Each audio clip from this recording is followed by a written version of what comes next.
आज एक अशी बातमी जी ऐकताना काळजाचा ठोका चुकतो. नागपूरमधून एक हादरवणारी, मन सुन्न करणारी घटना समोर आली आहे, जिथे नातेसंबंध, राग, इगो आणि वैराने माणुसकीला हरवून टाकला आणि एका निष्पाप 8 वर्षाच्या मुलीला त्याची किंमत मोजावी लागली. ही घटना कुठे घडली? कोण आहे तो निर्दयी बाप आणि त्याने स्वतःच्या मुलीवर असा क्रूर हात का उचलला? हे सगळं जाणून घेऊया या संपूर्ण व्हिडिओमध्ये. नमस्कार मंडळी, मी उमेश शेटणारे. आपण पाहता विदर्भ लाईव्ह. नागपूरच्या वाठोडा पोलीस ठाण्याच्या हद्दीत असलेल्या सरोदे नगर परिसरात ही भीषण घटना घडली. शेखर कृष्णाराव सेंद्रे वय 46 हा आपल्या आई आणि भावासोबत भाड्याच्या घरात राहत होता.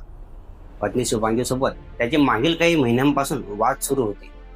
घरगुती भांडण वाढली, नात्यात दुरावा आला आणि शेवटी दोघे वेगळे राहू लागले. मात्र त्यांच्या या वादात अडकली ती निष्पाप 8 वर्षाची धनश्री. शुभांगी आपल्या मुलीचा ताबा मागत होती. कायद्यानेही धनश्री आईकडेच जाणार हे शेखरला माहीत होतं, पण त्याचा अहंकार, त्याचा इगो याला ते मान्य नव्हतं. माझी मुलगी माझ्यापासून कशी जाईल हा विचार त्याच्या डोक्यात घर करून बसला आणि याच विकृत मानसिकतेतून त्याने एक सैतानी निर्णय घेतला. बुधवारी पहाटे सुमारे 5:45 वाजताच्या सुमारास घरात सगळे झोपलेले असताना शेखर उठला. झोपेत असलेल्या आपल्या लाडक्या मुलीकडे तो पाहत होता आणि काही क्षणातच त्याने चाकू उचलला. झोपेत असलेल्या धनश्रीच्या छातीत त्याने वार केला. वेदनेने धनश्री किंचाळली, तळफळू लागली. तिच्या आक्रोशाने घर हादरून गेले. आवाज ऐकताच आजी कुसुमताई आणि काका उमेश धावत आले.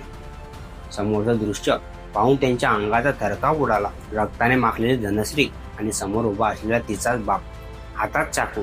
त्यांनी तातडीने धनश्रीला वाठोडा पोलीस ठाण्यात आणि तिथून मेडिकल रुग्णालयात नेलं. डॉक्टरांनी जीव वाचवण्यासाठी शर्थीचे प्रयत्न केले, पण त्या चिमुकलीला जीव वाचू शकला नाही. आई वडिलांच्या वादात एका बापाच्या एगोमध्ये एका निष्पाप मुलीचं आयुष्य संपलं. आज नागपूर हादरला आहे. एक बाप इतका निर्दयी कसा होऊ शकतो हा प्रश्न प्रत्येकाच्या मनात आहे. पोलिसांनी शेखरला ताब्यात घेतलं असून पुढील तपास सुरू आहे. पण धनश्री ती कधीच परत येणार नाही. तिच्या जाण्याने एक घरच नाही तर संपूर्ण समाज हादरून गेला आहे.